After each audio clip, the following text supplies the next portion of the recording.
So ఏంటి paper weight పట్టుకొని వచ్చారని చూస్తున్నారు. ఈ పేపర్ వెయిట్ కానీ మీరు జాగ్రత్తగా అబ్జర్వ్ చేసినట్లయితే ఇక్కడ ఒక ప్లాస్టిక్ ఆబ్జెక్ట్ తెలుస్తుంది. సో ఆ ప్లాస్టిక్ ఆబ్జెక్ట్ వాటర్లో చూడండి ఎంత చక్కగా ఫ్లోట్ అవుతుందో. సో ఇలాగే బేబీ కూడా లోపల ఫ్లోట్ అవుతూ ఉంటుంది. మీరు బాగా చూసినట్లయితే ఈ చుట్టూ ఉన్న వాటర్ ఏదైతే ఉందో అది ఉమ్మనీరు. ఆ ఉమ్మనీరు లోపల చిన్న చిన్న స్పార్కిల్స్ లాగా కనిపిస్తున్నాయి చూడండి మెరుస్తూను. ఓకే, చూసారా? నిజంగానే ఉమ్మనీరులో అలాంటి పార్టికల్స్ ఉంటాయి. సో అవి ఏంటంటే బేబీ స్ట్రెచ్ చేసిన సెల్స్ అనమాట. సో మన బాడీలో ఎలాగైతే డెడ్ సెల్స్ అన్ని ఊడిపోయి పడిపోతూ ఉంటాయో అలాగే బేబీ కూడా తన స్కిన్ మీద ఏవైతే సెల్స్ ఉన్నాయో అవి ఎప్పటికప్పుడు ఆ ఉమ్మనీరులో స్ట్రెచ్ చేసేస్తూ ఉంటుంది.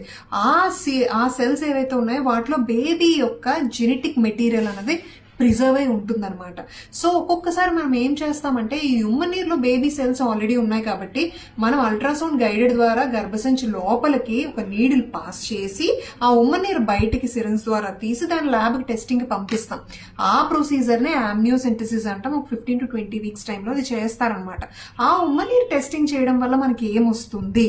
ఈ ఉమ్మనీరు టెస్ట్ చేయడం వల్ల చాలా ఇంపార్టెంట్ థింగ్స్ తెలుస్తాయండి. ఫస్ట్ది మీకు జెనెటిక్ టెస్ట్స్ కొన్ని చేస్తారు కదా మీ డాక్టర్ గారు, అందులో ఏమైనా హై రిస్క్ వచ్చినట్లయితే ఇది కన్ఫర్మేటరీ టెస్ట్ కింద చేస్తాం. సెకండ్, ఇన్ కేస్ ఏమైనా జెనెటిక్ కండిషన్స్ మీ ఫ్యామిలీలో రన్ అయినట్టయితే ఆ కండిషన్స్ మీ పుట్టబోయే బేబీకి వచ్చే అవకాశం ఉందా లేదా కూడా తెలుసుకోవచ్చు. Third, in case me first బేబీకి ఒక స్పెసిఫిక్ జెనెటిక్ కండిషన్ ఉంది, అది సెకండ్ బేబీకి ఏమైనా రిపీట్ అయ్యే అవకాశం ఉందా లేదా కూడా ఈ టెస్ట్ ద్వారా తెలుసుకోవచ్చు. ఫోర్త్, ఒక్కొక్కసారి అల్ట్రాసౌండ్లో కొన్ని మేజర్ అనామలీస్ అన్నో మనం ఐడెంటిఫై చేస్తాం. సో ఆ అనామలీస్ ఎందుకని ఉన్నాయి, ఏమైనా క్రోమోజోమల్ అబ్నార్మాలిటీస్ బేబీకి ఉన్నాయా అంటే జన్యుపరమైన లోపాలు ఉన్నాయా లేదా తెలుసుకోవడానికి కూడా ఈ ఆమ్నియోసెంటసిస్ అనేది చాలా బాగా ఉపయోగపడుతుందండి. దీని ఒక డెఫినెటివ్ టెస్ట్ అంటారంటే దీనికి మించిన టెస్ట్ మరి లేదు. సో ఇది ఏదైనా సమాధానం ఇచ్చిందంటే అది ఖచ్చితమైన సమాధానం అని అర్థం అనమాట.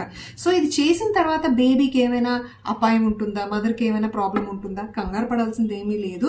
జనరల్గా అల్ట్రాసౌండ్ గైడెడ్గా చాలా జాగ్రత్తగా చేస్తారు. ఒక 1 or 2 days మదర్ రెస్ట్ తీసుకోవాల్సి ఉంటుంది. ఆఫ్టర్ దట్ అంతా నార్మల్గానే ఉంటుంది. అండ్ ఈ శాంపుల్ యొక్క రిపోర్ట్ రావడానికి మాత్రం మనకి ఒక 10 days to 2 weeks టైం పట్టొచ్చు అనమాట. సో ఏదైతే రిపోర్ట్ వస్తుందో that is a confirmatory report. ఇంకా అంతకు మించి మనం ఇంకేం చేయడానికి కూడా టెస్ట్ ఉండవు. సో ఆమ్నియోసెంటసిస్ అనేది అంతే important. Hope this helps. Thank you.